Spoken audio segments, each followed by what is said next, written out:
I don't think you guys forgot, but just in case you need a refresher, the world is run by absolute fucking idiots. Case in point, you got Janet Yellen, who is in charge of the Treasury, by the way. You know, the lady who's in control of the purse strings of the United States, which is a problem in and of itself, but with all of that shit aside, here's her take on the situation, the global conflict, Russia situation. World may turn from China economically if Beijing doesn't take firm stance against Russia amid the war. Oh, God, what a fucking brainlet take on this stuff. Listen, lady. Okay, hey, look, listen. Anyways, okay, there are 1.3 billion Chinese. Okay, Russia is a huge land, which is very independent on a multitude of fronts, very rich of natural resources. And then you have India also being like, oh, we're going to wait and see what happens over here before we really make a stand. But you know what? Beijing and Russia really have very convincing talking points. So they're going to commiserate and if you think the world, okay, which is just Europe, it's just basically the NATO and UN countries, okay? I'm sorry, EU countries, okay? It's just all of them. That's what she considers the world because they're the only ones who just buy into this ideology. If you think China gives a fuck what you pussies think about this stuff, you're out of your skull. But that's the problem. I think they actually believe this stuff. Oh my god, well, the UK, and you can't spell cuck without UK, and France, and obviously, Germany, and the United States, and Canada, don't make me laugh, are just totally 100% gonna turn against China, where all your shit is fucking made, you dumb motherfuckers. You think they're just gonna turn away from you on a dime because, oh, they don't want to stand with Ukraine? They could give less than a fuck, okay? They're gonna be at the head of the fucking brave new world if you don't smarten the fuck up. Let's do a little bit of this before we do a little bit more shit posting. The Chinese Communist Party shouldn't expect future claims to sovereignty to carry any weight if the international community, if Beijing continues to undermine the sovereignty of Ukraine, according to the United States Treasury Secretary Janet Yellen. That's nice, bitch. Just go home and fucking play with your grandkids or some dumb shit like that. Whatever China's geopolitical aims and strategies, we see no benign interpretation of Russia's invasion, nor its consequences of the international order. Exactly. Okay, that's fine. That's just a whole bunch of fucking... a whole bunch of nonsense, really. You said a bunch of words, you really accomplished nothing with what you said, and at your advanced age, you should really be concerned about micromanaging exactly how much effort you're putting into statements, because you only have so much time ahead of you. But what you actually are missing out here, what you actually don't fully understand, if we're being completely honest about this, the international order, the consequences of a regional dispute that is going across literally one fucking border, by the way, okay? In one part of the world where the rest of the globe doesn't give a fuck about this outside of social media.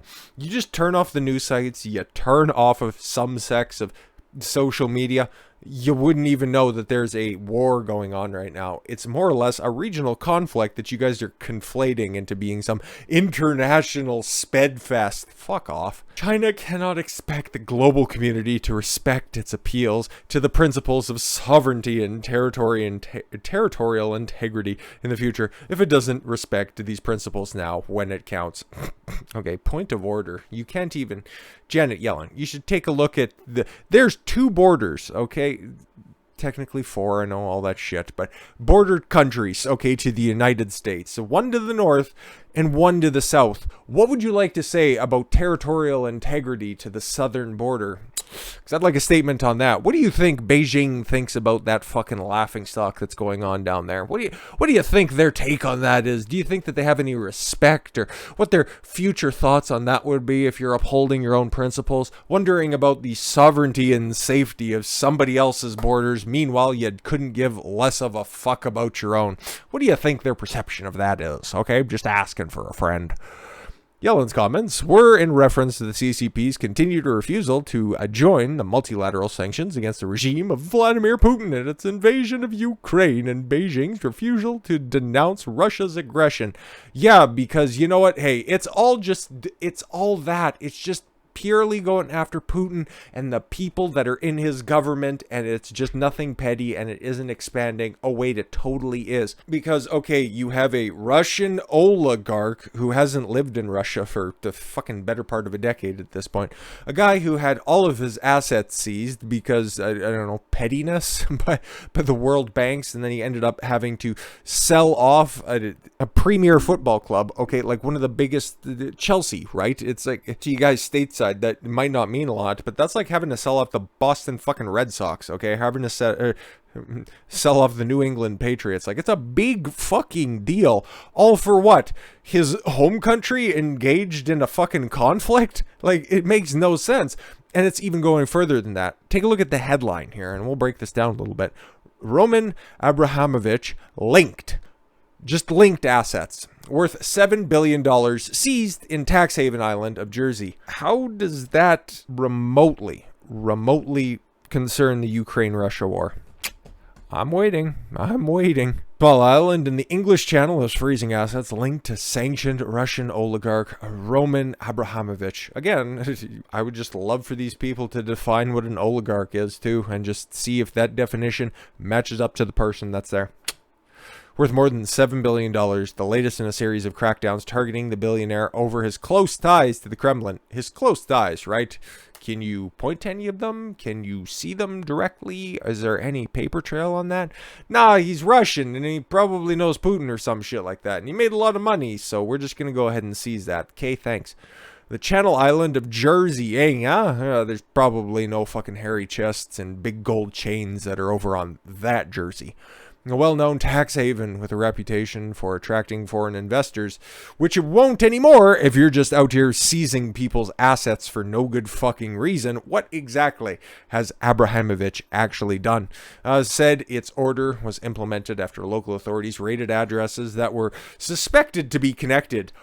Holy fuck, okay? Like, I know we're having a laugh here for a second, but suspected to be connected, okay? Like, how many degrees of separation do you need, okay? Like, okay, you don't even have a firm grasp as to who owns or who is responsible for those assets, and you can't, and again, you're putting in another layer of obfuscation that's right there saying that he's suspected, so you don't know for sure who owns this stuff, and then you don't even know if there's a plausible link between the two, but nah, we're just going to seize the assets that are there.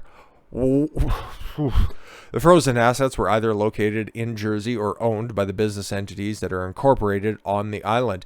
The exact contents of the frozen assets was not immediately clear. The government of Jersey continues to stand alongside the UK and international partners to stand with Ukraine. Sorry, they're not standing with Russia because they can't read or listen to what's actually going on.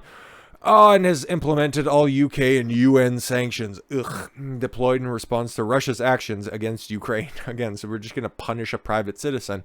Ian Gorst, Jersey's Minister for External Relations and Financial Service, told the Financial Times, our legislation to give force to these measures has severe criminal consequences, and any links to sanctioned entities or suspected breaches must be reported to the appropriate authorities. You know what this is actually going to accomplish? Okay, because you keep seizing this dude's assets, okay, who apparently has a whole fucking bunch of them, because he just continues to get fucking sanctioned and sanctioned and sanctioned, all in the name of this supporting the most popular president on late night award shows. Like, is that what we're doing here? This is all this is going to do is push this guy, okay, further into the arms of Putin, because if you keep seizing away all of his assets, there's only so many suits that he can pawn off to fucking buy dinner for the week. And that's all that these sanctions, like just the overarching sanctions, have done, is just force them into the arms, Russia this is, force them into the arms of China, okay? Europe doesn't want to reconcile the harsh truth that they're still getting all of their natural resources from big bad Russia, but stand with Ukraine, right? And when they completely flop, the sanctions, this is completely flop, and Russia just kind of does fine by themselves. The ruble, which was trading poorly after all the sanctions, because all of those big brain forecasters, the economy is going to crash any day, and then it immediately rebounds, and it's like, fuck, what are we going to do? Sanction harder. What are you going to do? Sanction harder. What are you going to sanction? I don't know. Harder? Cool. Great. But that's all right. Instead of sanctions, we've got more commandos for Ukraine out there. Sean Penn can't quit Ukraine. I'm now thinking about taking up arms against Russia. Is that a threat?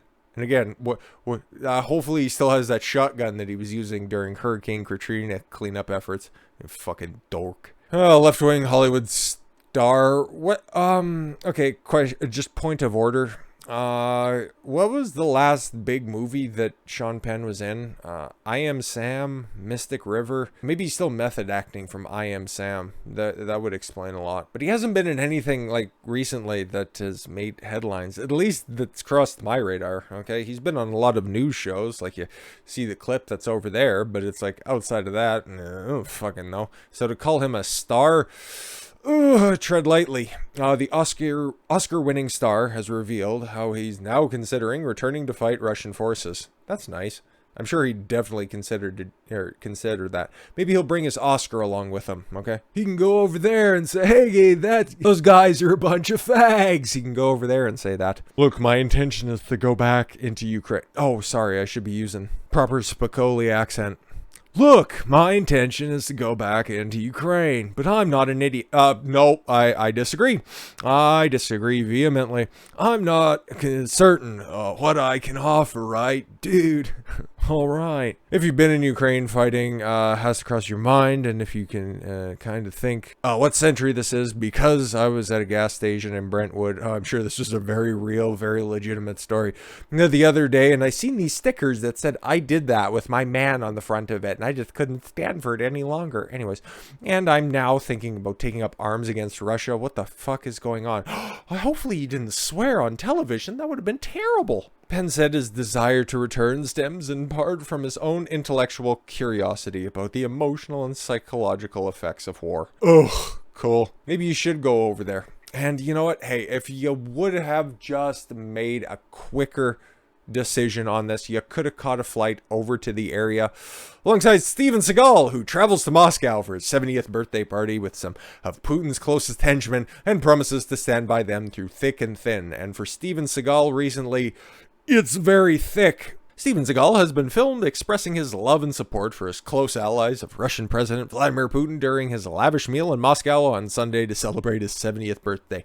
Did he stand up with his hand just right between his suit jacket buttons, and he was leaning over, and there was an explosion in the background with him just a little bit sweaty, and then there's just a white girl running through the explosion as well, and there was 3 words right behind him, like hard to kill, out for justice, fire down below, anything like that. That's, you know, common tropes of Steven Seagal films. Video circulating on social media shows the former Hollywood action man. Hey, if Sean Penn is still a leading man and big Hollywood star, so is Steven Seagal. He's probably put out more work than Sean Penn has since the turn of the century. Well, let's be fair.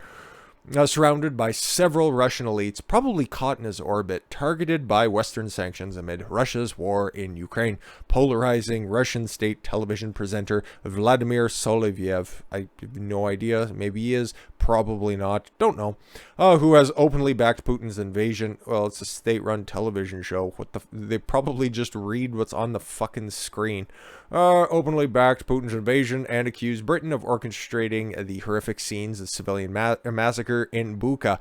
Now, what happened with that investigation? Didn't bear any fruit now, did it? You're going to be seen standing just to the left of Seagal. Let's take a look at some of the pictures, because I don't really need to see what the fuck the rest of this is. Doesn't he look like everybody's interesting uncle who just went through a phase where he was trying out all of the different types of Just for Men? Like, I know Putin's not all that tall, but I think he's like average height. He's like 5'8", but Seagal just towers over him. The fact that he still dresses in hilarious martial arts gear, he's the best. He's the best.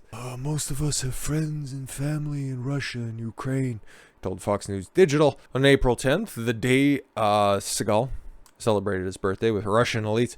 The mayor of the Ukrainian city of Mariupol said that more than 10,000 civilians had died after enduring weeks of Russian bombing. What does that have to do with one another? I'm sure it was a tough time on my 9th birthday when Biggie got shot in the streets. I think 8th or 9th birthday. Can't quite remember. He was killed on my birthday. These two things can coincide hand in hand, okay? Fat old weirdo with a widow's peak can have a birthday party. Meanwhile, at the same time, more propaganda can come out and some more unsubstantiated claims, but still won't address the torture of the prisoners of war from that were captured by the Azov battalion and shot in the legs and tortured horrifically. Won't want to address that now, will ya? Anyways, the rest of this just kind of runs down that whole Buka gimmick, but Steven Seagal is hilarious. This entire conflict has been blown out of proportion, and the people who are at the levers of power in the West are completely and utterly fucking retarded. So with all that said, thank you all very much for the gift of your time. I've been Don Consuelo. I want you to follow your gut and get after it. Take care, everyone.